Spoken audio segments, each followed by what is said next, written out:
Nous voilà réunis encore une fois, partager la parole. Alors nous allons montrer, dans la première partie, nous allons parler des principales supposées contradictions de la Genèse résolues et expliquées. Nous savons que la Genèse est le premier livre que le Seigneur nous a donné. Donc nous allons défendre ce livre de la Genèse qui parle de la création jusqu'au peuple d'Israël et avec des prophéties qui sont réalisées. Je vous invite à la prière avant tout. Père éternel, merci une fois de plus de nous donner cette opportunité de partager ta parole. Merci Seigneur de nous accorder, Seigneur, ta bénédiction et que ta Bible est véritable et authentique et que ta parole ne contient aucune source d'erreur. Amen. Au nom de Jésus, j'ai prié. Alors, bien-aimés, nous allons parler ici des livres de la Genèse. Nous savons que la Genèse a été écrite par Moïse sous l'inspiration du Seigneur lui-même. Et donc, il y a différents détracteurs, plusieurs personnes qui pensent que c'est un livre qui raconte des histoires qui n'ont rien à voir avec la réalité. Et des personnes pensent que la Genèse est remplie d'erreurs. Et donc là, nous avons relevé quelques erreurs qui circulent un peu partout. Et que même que certaines personnes disent que regardez ce qui se passe dans la Genèse, ça ne peut pas être vrai, que la Genèse comporte beaucoup de contradictions. Alors, en ce qui concerne la Genèse, nous allons parler déjà, première supposée erreur ou contradiction qui circule. Alors, question qui circule, genre, les gens ils disent que Abel, qui était appelé juste, avait-il désobéi à Dieu en mangeant de la viande alors qu'il était supposé être végétarien? Alors, parce que le Seigneur avait dit à Abel d'être végétarien, mais il pense que Abel a mangé de la viande, donc c'est contradictoire. Alors, on peut voir ça dans Genèse 1, verset 29. Je vous invite à lire Genèse 1, verset 29. Et Dieu dit, je vous ai donné toute herbe portant semence qui est à la surface de la terre, et tout arbre qui a en soi du fruit d'arbre portant semence. Ce sera votre nourriture. Alors, dans ce verset, Genèse 1, verset 29, on voit que le Seigneur dit, je vous ai donné toute herbe portant semence, ce sera votre nourriture. Donc, Adam et Ève, Abel, toutes ces premières personnes sont supposées être végétariens.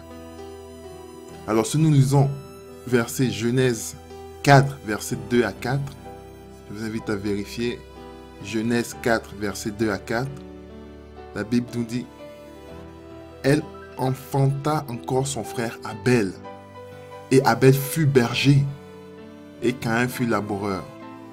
Or, au bout de quelque temps, Caïn offrit des fruits de la terre, une oblation à l'Éternel.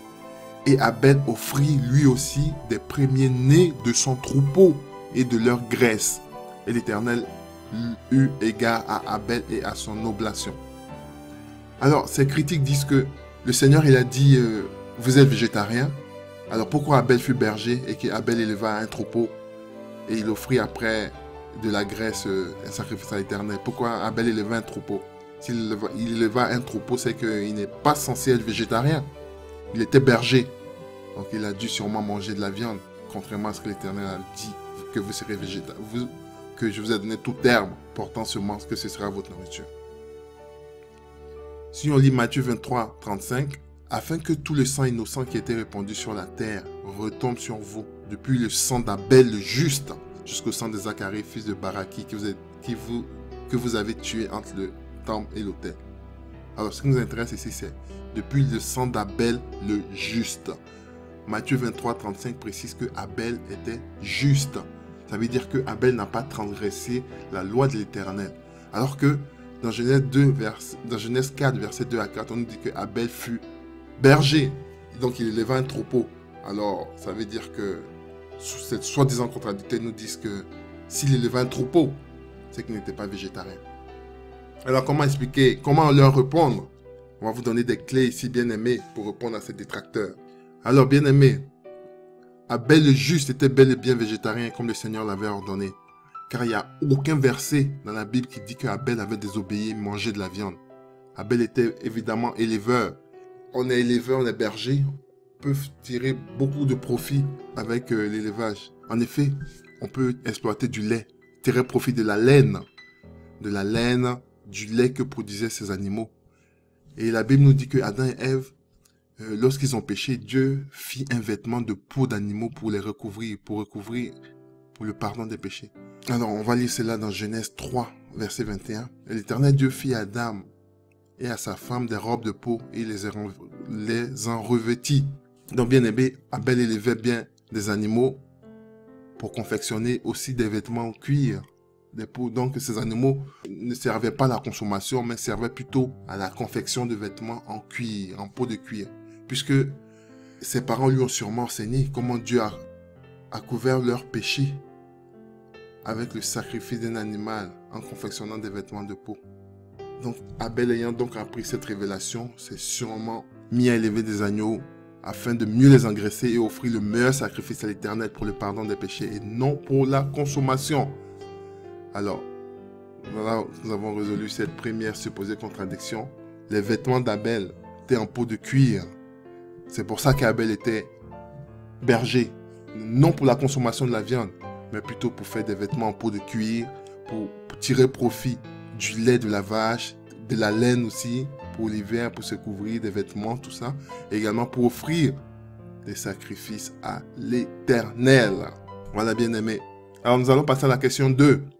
Question 2. Alors, les contradicteurs disent que les critiques que la mort d'Adam et Ève n'a pas été systématique comme annoncé par Dieu. Parce que si on lit Genèse 2, verset 17, le Seigneur dit « Mais quant à l'arbre de la connaissance du bien et du mal, tu n'en mangeras point, car au jour où tu mangeras, certainement tu mourras. » Or, après que Adam et Ève eurent mangé l'arbre de la connaissance du bien et du mal, dans le Genèse 5, verset 4 à 5, nous dit « Et les jours d'Adam, après qu'il eut engendré Seth, furent de 800 ans, et il engendra des fils et des filles. » Or, Hébreux 6, 18 nous dit « Il est impossible que Dieu mente. » Donc, bien aimé, les critiques pensent qu'il y a une contradiction, puisqu'ils disent que non, le Seigneur dit le jour où tu mangeras, tu mourras, certainement. Et quand Adam a mangé, Adam n'est pas mort.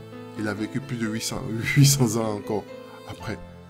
Il engendra plusieurs des fils et des filles. Donc ils disent que non, que c'est un récit complètement falsifié qui est faux.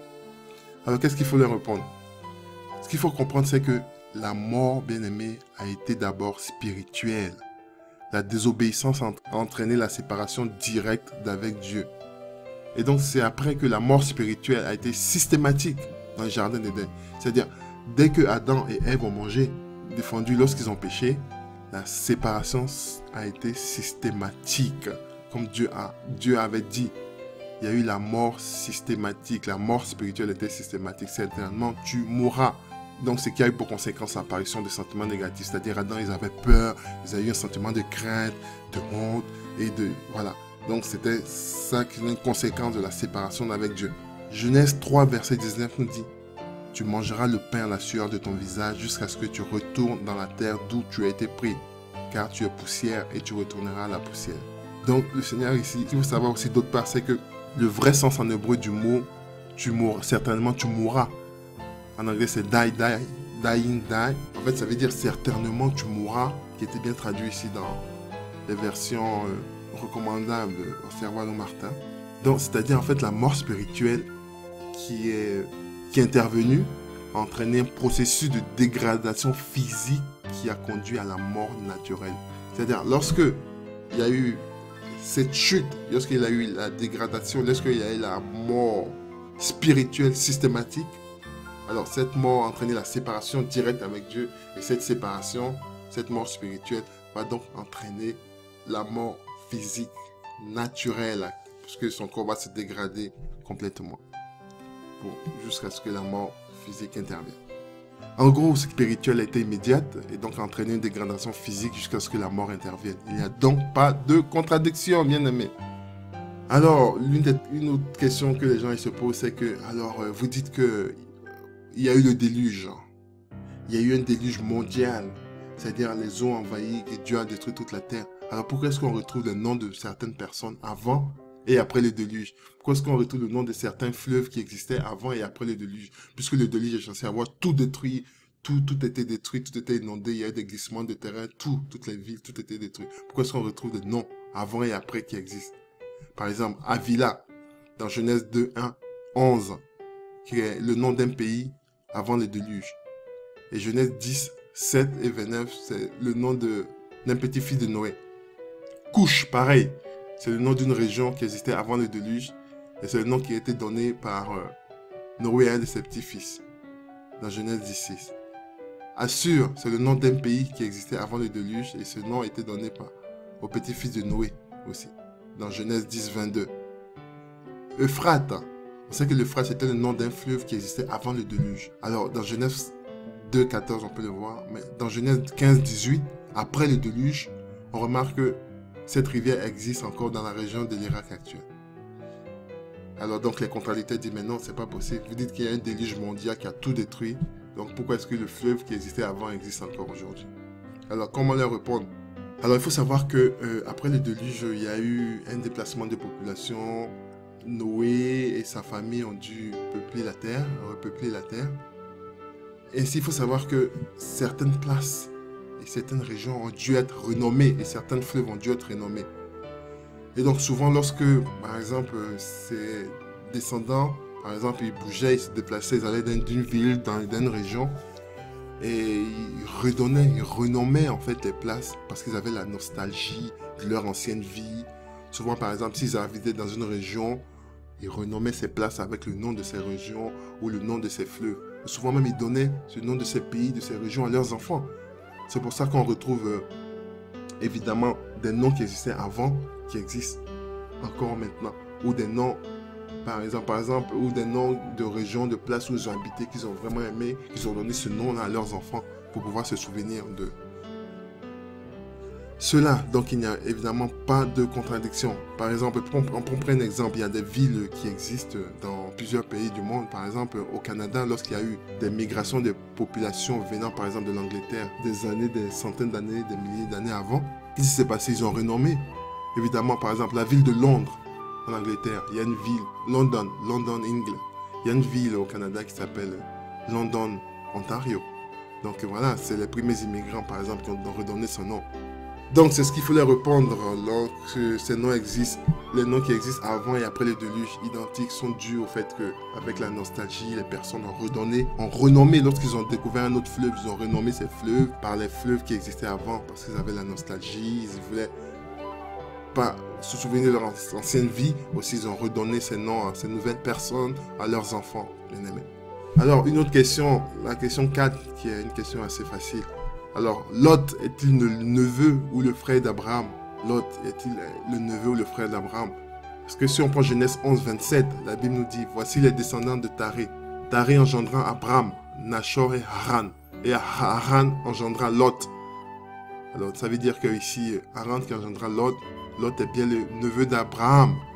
Genèse 12, 25 nous dit, Genèse 12, 25. Et Abraham prit Sarai, sa femme, et Lot, fils de son frère. Alors si Lot est fils de son frère, c'est que Lot est son neveu. C'est Genèse 12, 25 qui nous dit. Genèse 13, 8. Et Abraham dit à Lot, qu'il n'y ait point, je te prie, de dispute entre moi et toi, ni entre mes bergers et tes bergers, car nous sommes frères. Genèse 13, 8 nous dit, car nous sommes frères. Alors bien aimé, on peut se poser une question, on peut dire, mais c'est bizarre. Dans le Genèse 11, 27 et Genèse 12, 25, on nous dit que, la Bible nous dit que Lot est le fils du frère d'Abraham, c'est-à-dire Lot est le neveu d'Abraham. Lot est le neveu d'Abraham. Et dans Genèse 13, 8, Abraham dit à Lot, nous sommes frères. Alors les contradicteurs disent, mais non, c'est pas possible. Il y a une erreur quelque part. Il ne peut pas être son neveu, il ne peut pas être son frère après. Alors, bien aimé, qu'est-ce qu'on doit leur répondre? Alors, il faut savoir que la traduction hébreu ici du mot frère est Auk, A-W-K, Auk, ce qui veut dire frère, demi-frère ou quelqu'un de proche. Ça veut dire aussi que quelqu'un de proche. Lorsqu'on dit par exemple sur mon frère, ce n'est pas forcément un lien de sang, c'est quelqu'un de très proche. On sait que souvent dans la tradition orientale de l'époque, il est courant d'appeler quelqu'un de proche frère. Ah, mon frère, ça ne veut pas forcément dire qu'on est frère de sang, mais on est très proche. Donc, même par exemple, les chrétiens actuels, ils s'appellent frères et sœurs. Nous sommes frères et sœurs en Christ. Ça veut dire qu'on est proche, très proche. Ça ne veut pas forcément dire qu'on est frère d'une manière charnelle, mais on est proche. Donc, avant aussi, pareil, dans les traditions orientales avant, on appelait quelqu'un de proche frère. C'est pour ça. Abraham a dit à son neveu Lot, qui était très proche de lui, ah, nous sommes frères, tu es mon frère. Donc, il n'y a évidemment pas de contradiction. Lot est bien le neveu d'Abraham, mais Abraham l'appelait frère souvent parce que c'est son frère. Ils sont très proches. Voilà. Alors, la cinquième question, c'est, lorsqu'on lit Genèse 1 et Genèse 2, il y a des personnes, les critiques, qui pensent que Genèse 1 et Genèse 2 donnent des récits contradictoires de la création. C'est-à-dire, l'homme a-t-il été créé avant ou après les animaux? Genèse 1, on voit que l'homme a été créé après les animaux. Et Genèse 2 nous dit l'homme a été créé avant les animaux. Donc les gens, ils ne comprennent pas. Ils disent, mais non, c'est pas possible. Il y a une contradiction quelque part. On va le lire. Si on lit Genèse 1, versets 26 à 27. Genèse 1, versets 26 à 27. Et Dieu fit les animaux de la terre selon leur espèce, le bétail selon son espèce, et tous les reptiles du sol selon leur espèce. Et Dieu vit que cela était bon. Puis Dieu dit, faisons l'homme à notre image, selon notre ressemblance, et qu'il domine sur les poissons de la mer, sur les oiseaux des cieux, et sur le bétail, et sur toute la terre, et sur tous les reptiles qui rampent sur la terre. Et Dieu créa l'homme à son image, il le créa à l'image de Dieu, il les créa mâle et femelle. Et si dans Genèse 1, on remarque que l'homme et la femme ont été créés en même temps, après la création des animaux, car le verset nous dit, Dieu fit les animaux de la terre selon leur espèce. Et Dieu vit que cela était bon. Et après, Dieu dit, faisons l'homme à notre image. Donc ça veut dire que les animaux ont été créés avant, et après, il y a l'homme qui a été créé. Ça, c'est Genèse 1, 26, 27. Maintenant, si on lit Genèse 2, verset 19. Et l'Éternel Dieu forma de la terre tous les animaux des champs et tous les oiseaux des cieux. Il les fit venir vers Adam pour voir comment il les nommerait et que tout nom qu'Adam donnerait à chacun des êtres vivants fut son nom. Alors, Genèse 2, 29, on dit que Dieu a créé, a formé de la terre les animaux et les champs, de tous les champs et les oiseaux. Il les fit venir vers Adam. C'est-à-dire Adam existait bien avant. Adam existait avant et Dieu a formé les animaux et après les a fait venir vers Adam. Alors on peut se dire que non, il y a une contradiction, puisque Genèse 1, 26 dit les animaux ont été créés et après l'homme a été créé. Genèse 2, 19 nous dit non, Dieu a fait venir les animaux vers Adam, c'est-à-dire Adam existait bien avant. Donc c'est deux récits contradictoires. Alors comment expliquer ça? Alors bien aimé, ce qu'il faut comprendre, c'est que Genèse 1 raconte ce qui s'est passé lors de la création du ciel et de la terre en général. C'est-à-dire lors le récit de Genèse 1. Le récit de Genèse 1, c'est le récit de 6 jours de la création en général, pendant les 6 premiers jours de la création, où l'homme a été bien et belle créé le 6e jour, c'est-à-dire après les animaux. L'homme a été créé le 6e jour après les animaux, comme le dit Genèse 1, dans le récit général de la création. Mais alors, que nous dit Genèse 2? Il faut savoir que Genèse 2 va nous donner des détails des 6e jour de la création. C'est-à-dire, quand Dieu a créé l'homme, qu'est-ce qui va se passer ensuite, par la suite? Il va nous donner des détails du 6e jour. C'est-à-dire tout ce qui s'est passé en plus dans le jardin d'Éden. Dieu a créé un jardin en Éden. Dieu a bien créé les animaux en premier, comme le dit Genèse 1. Dieu a bien créé les animaux en premier, comme le dit Genèse 1. Par la suite, au 6e jour, l'homme et la femme ont été créés. Cependant, si on regarde en détail, les détails du 6e jour, on remarque que les animaux étaient déjà créés avant. Après, dans le 6e jour, Dieu il a créé l'homme. Et après, il a pris l'homme. Il a créé un jardin d'Éden, en Éden. Il a mis l'homme dans le jardin d'Éden. Ensuite, Dieu fit venir devant l'homme tous les animaux des champs pour qu'Adam les nomme. Et enfin, il a créé Ève. Alors, il n'y a donc pas de contradiction. Il n'y a évidemment pas de contradiction, puisque dans Genèse 2, on nous dit que c'est un détail de ce qui s'est passé dans le jardin d'Éden. Dieu a créé, comme l'avait dit Genèse 1, les animaux. Et après, au 6e jour, Dieu a créé l'homme. Et donc, qu'est-ce qui s'est passé dans ce 6e jour? Dieu a créé l'homme. Dieu a mis l'homme dans le jardin d'Éden. Et ensuite, façonné des animaux de la terre, soit de nouveaux animaux où il a fait venir certains animaux qu'il avait créés, qui étaient avec de la terre, qu'il les a fait venir devant l'homme pour lui dire, donne-moi des noms. Donc il n'y a évidemment pas de contradiction dans le jardin. Ça, c'est un détail du jardin d'Éden. Dieu a recréé des animaux dans le jardin d'Éden, il les a façonnés, puis il les fait venir devant Adam. Alors, question 6. La végétation, les plantes ont-elles été créées au 3e ou au 6e jour? Pareil, la végétation, les plantes ont-elles créées au 3e ou au 6e jour? La question que les gens ils se posent. Alors, Genèse 1, si on lit Genèse 1, versets 11 à 13. Puis Dieu dit que la terre pousse de la végétation, des herbes portant semences, des arbres fruitiers portant du fruit, selon leur espèce, qui est leur semence en eux-mêmes sur la terre. Et cela fut ainsi. Et la terre produisit de la végétation, des herbes portant semences selon leur espèce, et des arbres portant du fruit, qui avaient leur semence en eux-mêmes, et selon leur espèce. Et Dieu vit que cela était bon, et il y eut un soir, et il y eut un matin. Ce fut le 3e jour. Alors Genèse 1, verset 11 à 13 nous dit que le 3e jour, Dieu a créé et fait pousser des arbres, de la végétation et des herbes portant semences et des herbes fruitiers portant du fruit, des herbes qui ont leurs semences en eux-mêmes. Alors si on lit Genèse 2, 5 à 6, on nous dit « Or, aucun arbrisseau des champs n'était encore sur la terre, et aucune herbe des champs ne germait encore.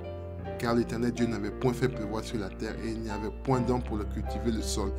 Mais une vapeur monta de la terre et arrosait toute la surface du sol. » Dans Genèse 1, dit Dieu a fait pousser des arbres et des herbes au 3e jour. Et si on lit Genèse 2, on nous dit qu'il n'y avait aucune herbe des champs qui ne germait encore. Comment est-ce possible?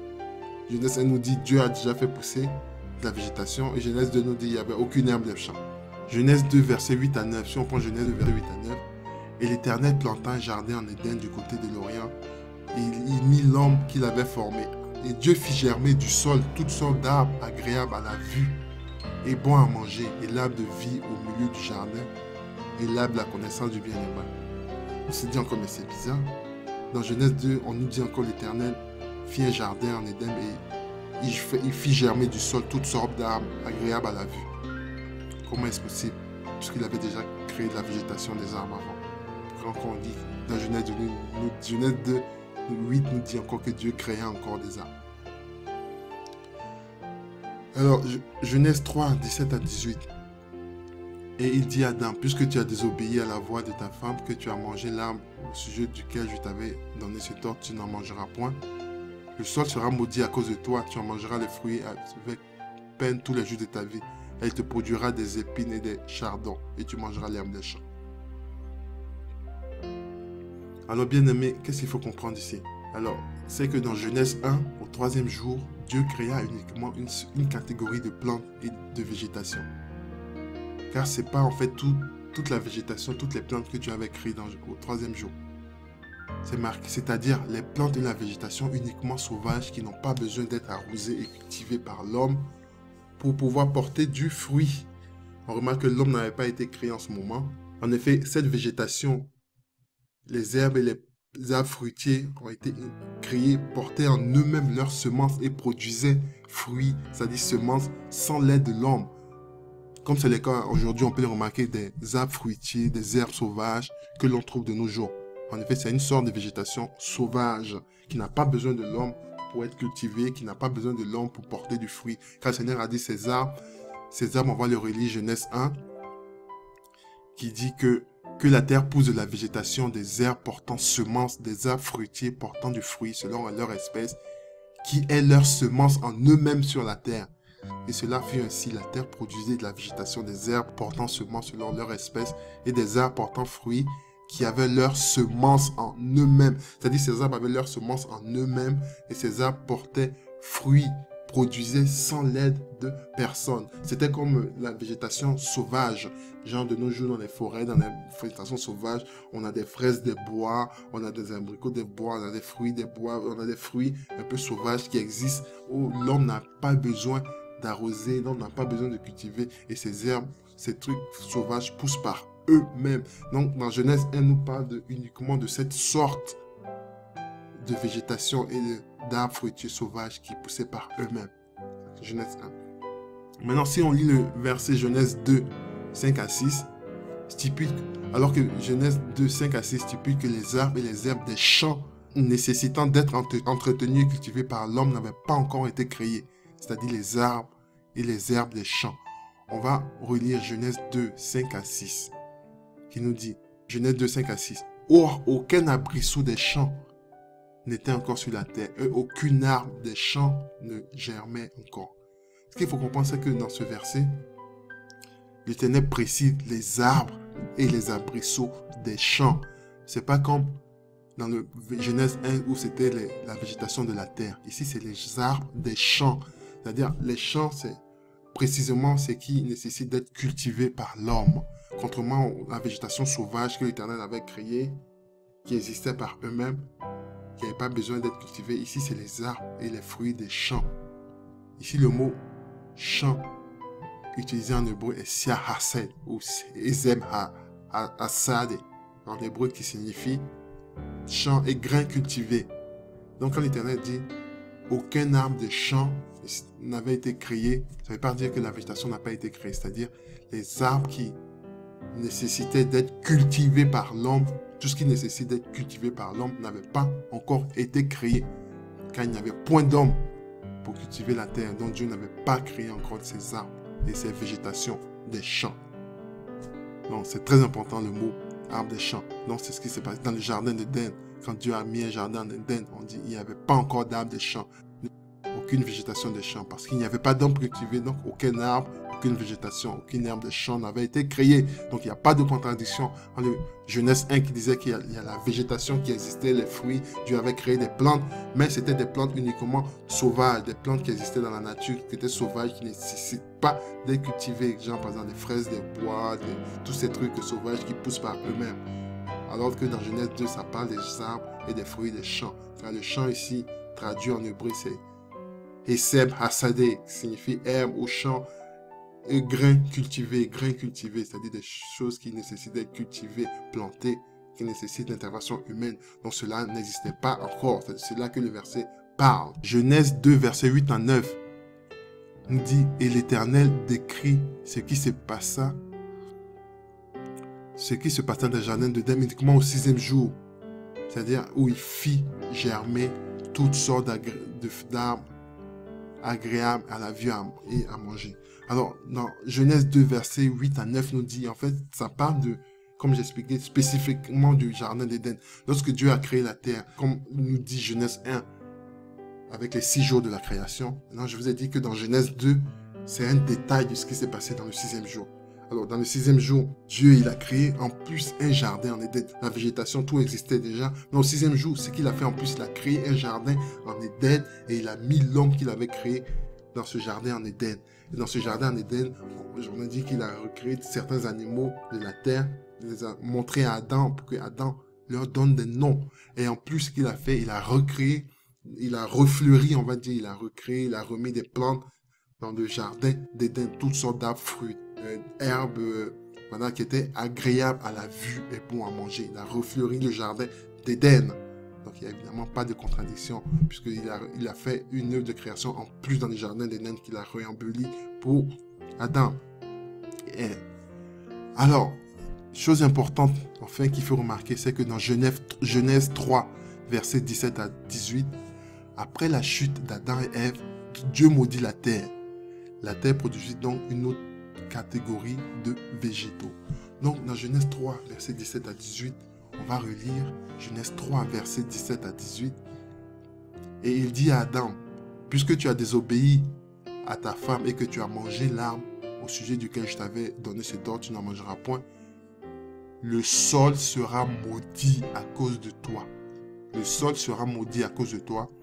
Tu en mangeras les fruits avec peine tous les jours de ta vie et il te produira des épines et des chardons. Alors, Dieu a maudit la terre, le sol. Dieu a maudit le sol dans Genèse 3, versets 17 à 18. Et il a dit, il te produira des épines et des chardons. Alors, c'est-à-dire, il y a une autre sorte de végétation qui est apparue, c'est-à-dire la végétation.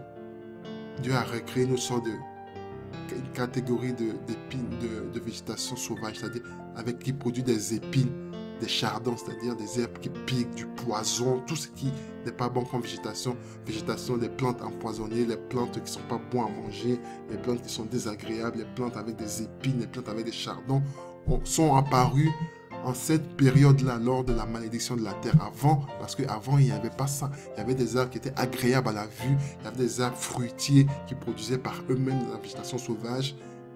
Et donc là, maintenant, Dieu a dit, il te produira des épines, des chardons. C'est-à-dire, il y a une autre sorte de catégorie de végétation qui est apparue.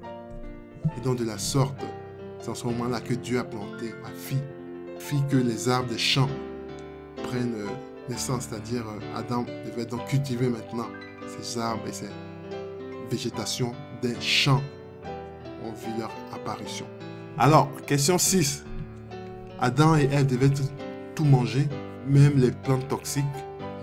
Évidemment, à part là, puisque Dieu a dit tu mangeras tout, sauf l'arbre de la connaissance du bien et du mal. Donc ça veut dire que même les plantes toxiques, Adam et Ève devaient-ils manger? Alors bien aimé, ce qui vous répond non. Les plantes toxiques ou les plantes contenant des épines du chardon sont apparues au moment de la chute, de la malédiction de la terre par le Seigneur. Donc en fait, ces plantes-là n'existaient pas avant. Les plantes toxiques, les plantes qui contiennent des épines, des chardons, ces plantes n'existaient pas avant. Puisque le Seigneur, c'est lorsque le Seigneur a maudit la terre, il a dit, il te produira des épines et des chardons. La terre sera maudite à cause de toi. C'est en ce moment-là que les plantes toxiques, les plantes épineuses, chardonneuses qui n'étaient pas du tout mangeables sont apparues. Avant, on devait manger les plantes et les arbres fruitiers portant semences qui étaient bons et agréables à la vue. C'est marqué, ces plantes qui étaient bons et agréables à manger et agréables à la vue. Pas les plantes qui contiennent du poison toxique bien après. Question 7. Alors, la question qu'on se pose, c'est quand la terre sécha après le déluge? Quand la terre sécha après le déluge. Alors, je vous invite à lire, bien aimé, Genèse 8, versets 13 à 14. Genèse 8, versets 13 à 14 nous dit: Et il arriva qu'en l'an 601 de l'âge de Noé, au premier jour du premier mois, les eaux furent desséchées dessus de la terre. Et Noé, ôtant la couverture de l'arche, regarda, et voici, la surface de la terre se séchait, et au 27e jour du second mois, la terre fut sèche. Alors, bien aimé, lorsqu'on lit Genèse 8, versets 13 à 14, on nous dit, en l'an 601 de l'âge de Noé, et écoutez bien, au premier jour du premier mois, les eaux furent desséchées de la surface de la terre. Au premier jour du premier mois, c'est-à-dire au premier jour du premier mois, les eaux furent desséchées de la surface de la terre. Au premier jour du premier mois. Et Noé ôta la couverture de l'arche, regarda, et voici, la surface de la terre se séchait. Premier jour, premier mois, surface de la terre se séchait. Les eaux furent desséchées dessus de la terre. Et le verset 14 nous dit, au 27e jour du second mois. Oui, au 27e jour du second mois, la terre fut sèche. Alors les critiques, quand ils disent ça, ils se disent, mais non, c'est pas possible. Le verset 13 nous dit, au premier jour, premier mois, les eaux furent desséchées dessus de la terre et la surface de la terre se séchait. Alors que le verset 14 nous dit juste à côté, et au 27e jour du second mois, la terre fut sèche. C'est pas possible qu'il y ait une contradiction. Comment expliquer ça, bien aimé? Alors, ce qu'il faut savoir, c'est que n'oublions pas que l'arche s'est échouée en hauteur, sur le mont Ararat, en hauteur, comme les gens le disent. Et donc, ce qu'il faut savoir, c'est que Noé, c'est du point de vue de Noé qui est dans l'arche. Noé, il était dans l'arche, il a vu l'eau se retirer progressivement du dessus de la terre qui s'assécha. C'est-à-dire l'eau s'est retirée progressivement et lorsque l'eau a disparu complètement du dessus de la terre. Donc le mot hébreu utilisé ici pour traduire le premier, la terre fut sèche, desséchée, du point de vue de Noé qui regarde sur la terre, c'est le mot charab, c'est-à-dire la terre se dessécha, c'est-à-dire la terre charab, c'est le mot hébreu. Et charab en fait ça veut dire se vider, se retirer, dissiper. Donc, on remarque qu'on a une action continue de séchage. C'est-à-dire Noé a vu l'eau se retirer complètement de la terre. Donc, lorsque la Bible dit au premier jour du premier mois, les eaux se furent desséchées de la surface de la terre, ça ne veut pas dire que la terre était sèche, ça veut dire que les eaux se sont retirées complètement de la surface de la terre. Les eaux se sont dissipées parce que l'eau était en hauteur, l'eau avait envahi, il y avait une inondation et les eaux se sont retirées complètement de la surface de la terre. Et Noé, il a regardé de son arche, il a vu que les eaux se sont retirées complètement. C'est pour ça que la Bible dit au premier jour et au premier mois, toutes les eaux se sont retirées complètement. Il faut comprendre, toutes les eaux se sont retirées complètement de la surface de la terre et la terre se séchait. Ici, en fait, c'est une action continue de séchage. Une action continue, la terre se séchait, c'est-à-dire la terre était en train de devenir sèche. Premier jour, premier mois, les eaux se sont retirées complètement. Les eaux, en hébreu, c'est charab. Les eaux charab. Les eaux se sont retirées complètement de la surface de la terre, se sont dissipées du point de vue de Noé. Maintenant, au verset 14, on se place évidemment d'un observateur extérieur. Quelqu'un qui est à l'extérieur. En l'occurrence, ici, c'est Dieu, puisqu'il n'y avait que Dieu qui était. Et donc, il remarque que les eaux avaient disparu dessus de la terre, de la surface de la terre. Et celle-ci, cependant, les eaux, celle-ci restait néanmoins humide jusqu'à sécher complètement. Et la terre était complètement sèche le 24e jour du 2e mois. On peut noter qu'ici, le mot hébreu utilisé pour sécher est yacheb. C'est un mot différent du premier mot sécher. Shahram, ici c'est Yachem, ça veut dire sec complètement. Donc bien aimé, il n'y a pas de contradiction entre le premier verset et entre verset 13 et le verset 14. Verset 13, c'est le mot hébreu pour sécher. Shahram, ça veut dire se dissiper complètement, se vider. Donc les eaux se sont vidées, dissipées, ont disparu du dessus de la terre, du point de vue de Noé, dont les eaux continuent à se sécher progressivement. Et le deuxième mot, c'est Yacheb, qui veut dire que la terre était complètement sec au 24e jour du 2e mois, 2 mois plus tard. Donc, bien aimé, il n'y a pas de contradiction. Alors, question 8. Qui détruisit Sodome? C'est Dieu ou les anges? Alors, les critiques disent, mais qui a détruit Sodome? La Bible dit donner deux récits contradictoires. Alors, si on lit Genèse 19, 13, Genèse 19, 13, c'est les anges qui parlent. Car nous allons détruire ce lieu parce que le cri contre les habitants est grand devant l'Éternel. Et l'Éternel nous a envoyés pour le détruire.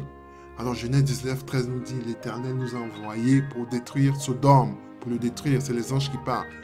Et Genèse 19, 24 nous dit, alors l'Éternel fit pleuvoir sur Sodome et Gomorrhe du souffle et du feu de la part de l'Éternel du haut des cieux.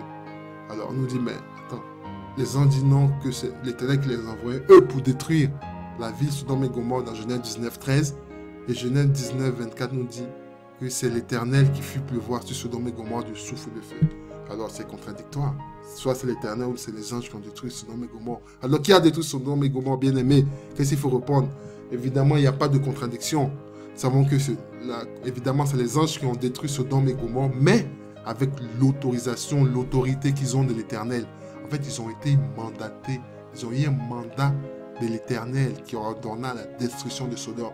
C'est l'Éternel qui a ordonné évidemment la destruction de Sodome et cela fut accompli par les anges. C'est un décret royal, un décret du roi de l'Éternel qui était exécuté par les anges. Donc bien aimé, il n'y a pas de contradiction ici. Voilà, question 9. Abraham avait-il un seul fils?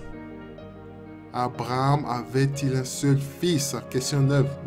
Lorsqu'on lit Genèse 22, verset 2, Genèse 22, verset 2, il dit, prends ton fils, ton unique, celui que tu aimes, Isaac, et va-t'en au pays de Morija, et là offre-le en holocauste sur une des montagnes que je te dirai. Alors ici, les contradicteurs nous disent, les critiques nous disent, mais attends, Abraham n'avait pas un seul fils, il y avait Isaac, il y avait Ismaël. Et pourquoi est-ce qu'en cette époque, le Seigneur dit, prends ton fils? Dans d'autres versions, c'est-à-dire, prends ton fils, ton seul, celui que tu aimes. Il dit, c'est prends ton fils, la version Servan ou Martin. Prends ton fils, ton unique, celui que tu aimes. Alors pourquoi prends ton unique fils? Est-ce qu'il avait un seul fils? Contradiction, c'est une erreur. Alors qu'est-ce qu'il faut leur répondre? Savoir que le mot hébreu ici, utilisé pour unique, est le mot hachid, ou hachid. C'est le mot hébreu utilisé pour unique, hachid, qui veut dire prends ton Hachid, fils, celui que tu aimes. Hachid, ça veut dire spécial. En fait, c'est traduit par unique, par spécial. Donc, prends ton Hachid, fils, c'est-à-dire, prends ton spécial fils. Le fils spécial, celui que tu aimes, ou ton unique fils que tu aimes. Ton unique fils spécial, fils que tu aimes. Donc, ça veut dire que Abraham, ici, en fait, il faut savoir que Abraham, il aimait Isaac plus que les autres, plus qu'Ismaël. Donc, c'est l'unique fils qu'Abraham aimait. C'était lui. C'était Isaac, qui était le fils spécial d'Abraham. C'était le fils unique que Abraham aimait par rapport à Ismaël. Donc, Isaac est donc son seul fils qu'il aimait. Et aussi, en ce sens, il n'y a pas de contradiction.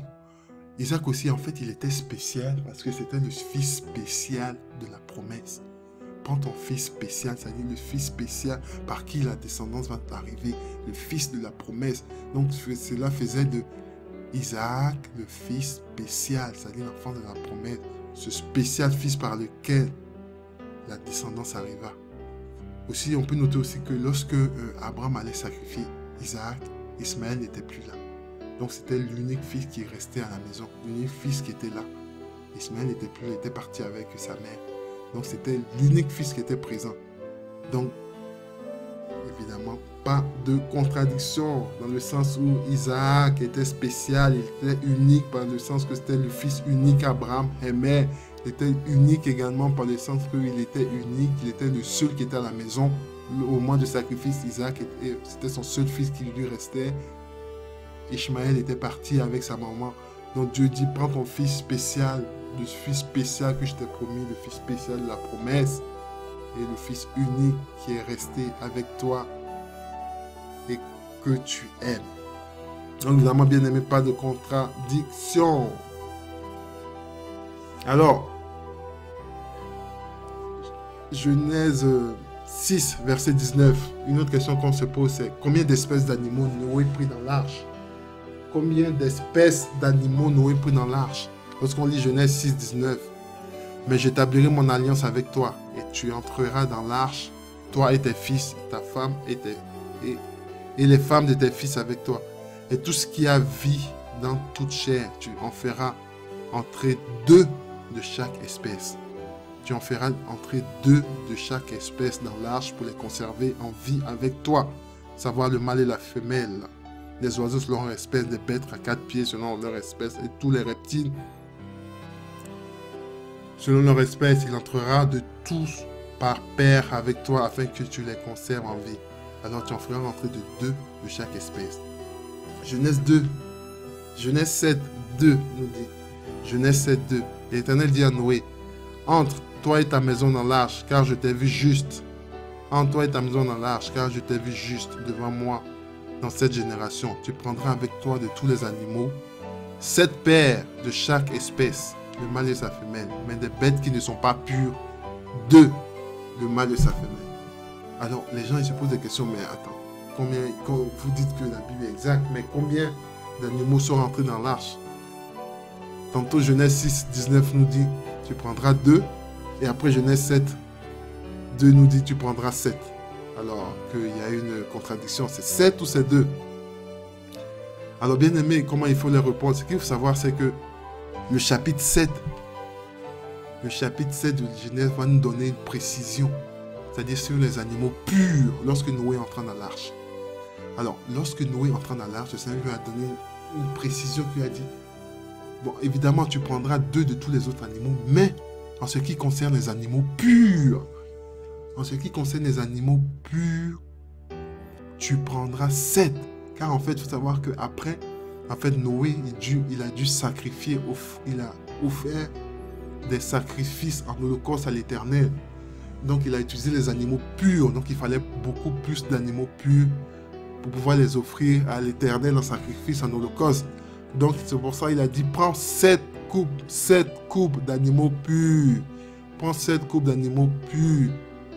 Uniquement pour les animaux purs, c'est une précision. Tu prends 7 coupes d'animaux uniquement purs. Mais en ce qui concerne les autres animaux impurs, tu prendras uniquement un seul couple. Une seule paire de couples, le mâle et la femelle pour les animaux impurs.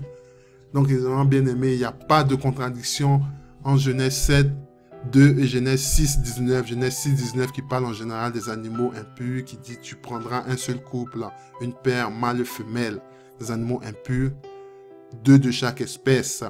Et pour les animaux purs, tu en prendras 7. Donc, bien aimé, pas de contradiction. Alors, bien aimé, nous avons fini cette première partie sur la Genèse. Évidemment, il peut exister d'autres questions. Donc, si vous avez d'autres questions sur Genèse, pensez que les gens ils se posent, qui pour mettre en dès le livre de la création, vous pouvez nous envoyer pour qu'on essaie de voir ensemble comment est-ce que répondre à cette question.